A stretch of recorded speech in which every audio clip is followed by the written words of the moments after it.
তো এই বুকিংটা ডিটেলস পার্ট ডিলিট করে ফেলছি, তাই না? এই যে ডিটেলস পার্ট আমার নাই। যে এরকম কিছু দেখায় আমার একটা বুকিং এরকম মানে অ্যাপ্লাই লাস্ট আপডেট দিলে কি হবে? ওই যে Last পুরো যে দাম আপনি নিয়ে চলে আসবে। আমরা যে কাজটা করছি কন্ট্রাস্ট দিয়ে ওই ডাটাগুলো সে নিয়ে আসবে। কন্ট্রাস্ট কালার যে সি টু ক্লাউড ডান্সার এটা নিয়ে আসছে। অ্যাপ্লাই লাস্ট আপডেট দেওয়ার পর আপনাকে আপডেট দিতে হবে। এটা কিন্তু আপডেট মাস্ট। ফার্স্ট তাহলে ওইটা দিলে আমি যদি আগে ডিলিটও করি এটা জিনিস আবার লাস্টের যে অ্যাপ্লাই করে সেটা চলে আসবে, আসার পরে এরপরে আপডেট দিতে হবে, তাইলে সেভ হবে, অ্যাপ্লাই লাস্ট আপডেট দিলে এটা বুকিং আবার ডান হয়ে গেছে। আবার নিয়ে নিবে। আর যদি এখান থেকে ডিলিট করেন তার মানে হচ্ছে আপনার পুরাটাই ডিলিট হয়ে গেছে। আবার নতুন করে এখানে ওই জব কল করে আয় না সেভ দিবে। এখানে ডিলিট করলে আগে এটা আনতে হবে না এটা এখানে delete করবেন না, উপরে ডিলিট করছি। এটা তো হ্যাঁ ডিলিট করছেন, এটা করে সেক্ষেত্রে আপনি কি হয়েছে, আমি জাস্ট মাস্টার পার্টটা কল করছিলাম, আমাকে একটা টেক্সট দিচ্ছে, আমি এখানে এসে জাস্ট অ্যাপ্লাই লাস্ট আপডেট দিয়ে আপডেট দিচ্ছি, বুকিং ডাটা চলে আসছে। আর যদি আমি এখান থেকে ডিলিট করি পুরোটাই চলে যাবে। সেক্ষেত্রে আমার এখানে যে আইডি ছিল 34 সহ ডিলিট হয়ে গেছে। হ্যাঁ। তাহলে সেক্ষেত্রে কী করতে হবে আমাকে আবার নতুন করে যে ফার্স্টে বুকিং ছাড়ি যে ফেব্রিক নেচার এগুলো সব সিলেক্ট করে ডাটা আনতে হবে আর কি। আবার নতুন করে আমার ওই যে এখানে ডাক দিতে হবে। না এখানে ডাক দেবেন, আপনি এখানে জাস্ট সেভ করবেন, এখানে নতুন আরেকটা আইডি পড়বে। আইডি চলে আসবে। ও পুরোটাই ডিলিট আর কি না, তাহলে কি ওই আগের দিকে আসবে আবার? আসবে। হ্যাঁ এই যে আসবে তো ডিলিট করলো। বাজেটটা চলে আসবে। এই যেখানে রেট দিছে এখন তো আমরা যেহেতু 2 নাম্বার কাজের জন্য বললাম নতুন আইডি হয়ে চলে আসবে। বুকিং এর আইডি আছে। সব নিয়ে আসবে, এসে নিয়ে আসছে। আমি জাস্ট এখানে ডেলিভারি ডেট দেব। আর ইলেকশন দুইটা আছে এই ডেলিভারিটা আগে দিলে না থাকে না ভাই, পরে আবার সেভ দিলে আপনি যত চেঞ্জ করতে গেলে সেভ দিলে আপডেট দিলে কোনো এই জিনিস থাকবে না। আমি বলি এপিও কল করার পরে আপনি ডেলিভারি দেবেন, আরেকবার দিলে সেটা থাকে। এখানে দিবেন, তারপর এই যে এখানে আছে মানে এই ওটা ডিলিট করলে সব চলে যায়, তখন ওটার আবার সব ইনফরমেশন দিয়ে কল আউট করলে হ্যাঁ। দেন আবার একবার টোটাল দিয়ে চলে আসবে। জি। আর এটা ডিলিট করলে সেটা হচ্ছে আমরা কি বলবো লাস্ট অ্যাপ্লাই লাস্ট আপডেট দিলে আবার চলে আসবে, এরপরে দেন হচ্ছে আমরা আপডেট দিয়ে দিব। সুন্দর।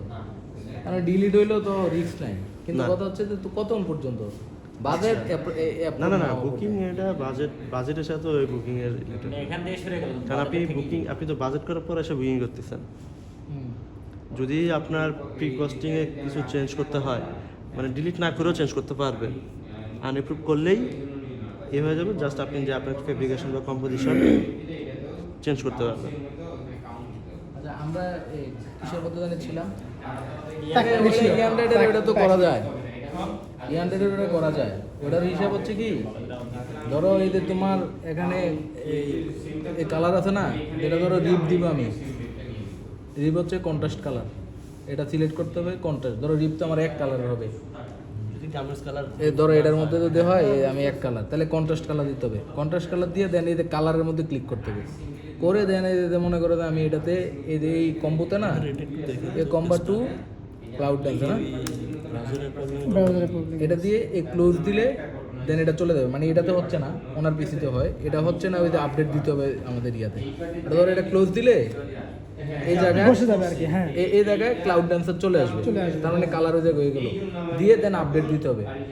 আপডেট ধরো আপডেট দিলে দেওয়ার পরে এই যে তুমি Stripe ও color হ্যাঁ এটা দেওয়ার পরে এরপরে স্ট্রাইপ কালার দিতে হবে। স্ট্রাইপ কালারে এবার হচ্ছে ওটা আমি ধরে দিতে হবে আমি body part। কোন কম্বোটা নিব, স্ট্রাইপ কালার যতগুলো ইয়ান্ডেড সব চলে আসছে। এবার মনে করো আমি এই যে সলিড এটা সলিড 1/1 রিপ এটা সিলেক্ট করলাম, করে এই যে একটা কালার তো ওই যে আমি এখানে কালার বসে দিয়ে আসলাম। ক্লাউড ডান্সার দিলাম, এই যে ক্লাউড ডান্সার শুধু চলে আসছে। এখানে জাস্ট ওয়ান দিয়ে আমরা মেজারমেন্ট ধরো এটা তো আর মেজারমেন্ট ঠিক থাকবে না, যে কোনো একটা 1 বা 2 যে কোনো একটা দিয়া ধরো দিয়া এটার মনে করো যে আপডেট দিলেই Save এটা দিলে নিয়ে নেব। সেভ দিলে আগে এটা সেভ দেওয়ার পরে এটা তো অলরেডি আছে, এই জন্য আপডেট অলরেডি একবার সেভ দিছে।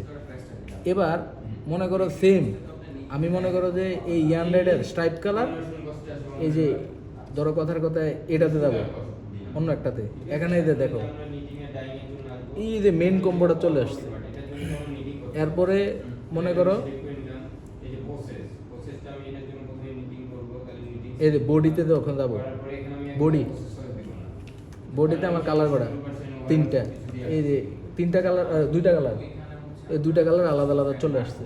এটা রিপিট এক দিলেও হয় বা 2 ওখান থেকে এই দুইটা আমার আলাদা আলাদা দুইটা কালার না, ওই যে স্ট্রাইপ কালারের মধ্যে, না, ওটা তো আলাদা করলো কেমনে আপনি? ওই যে ওখানে, এই যে এখানে, আমার এখানে এই ফেব্রিক কনজাম্পশনের সাথে কিন্তু আমার ওটা ক্যালকুলেশন এই যে তোমার, এই যে এখানে এটা তো কন্ট্রাস্টটা করলেন, কিন্তু স্ট্রাইপেরটা আলাদা করলো কেমনে?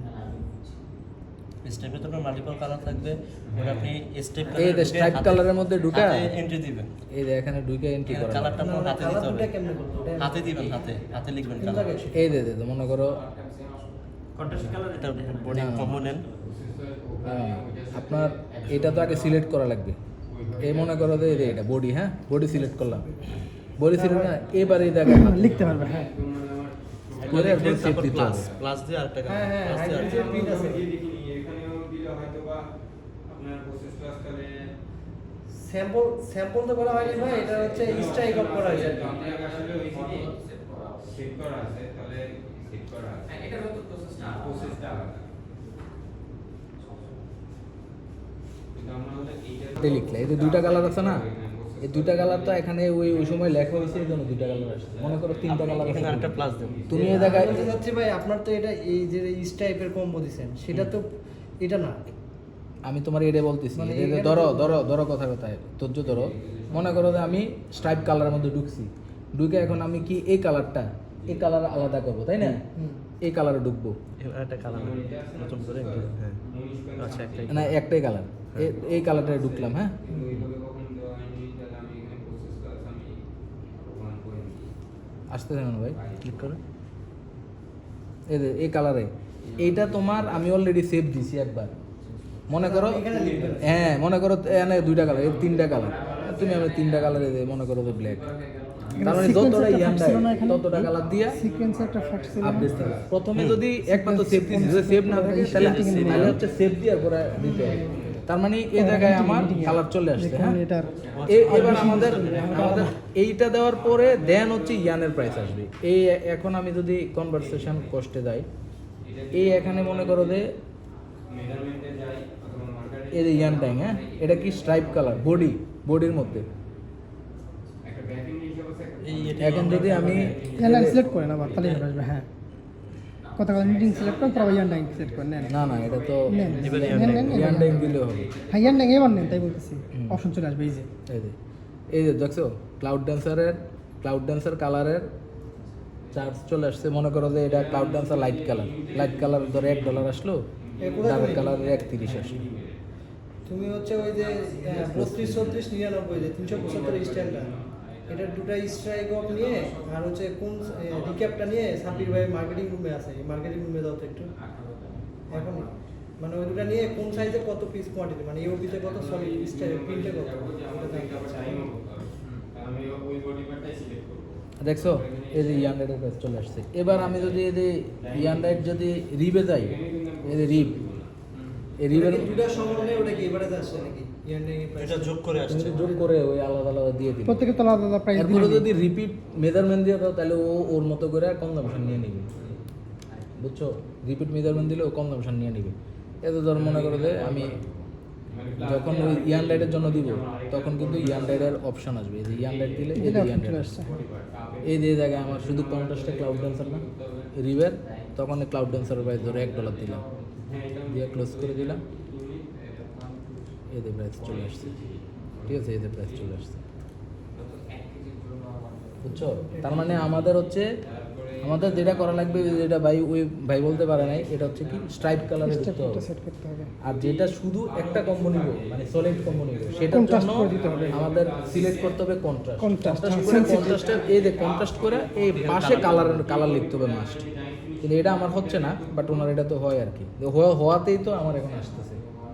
এখানে আমি ধরো এই কম্বো 2 দিয়ে কালারের নাম লিখে ক্লোজ দিয়ে দিলে এটা চলে যাবে।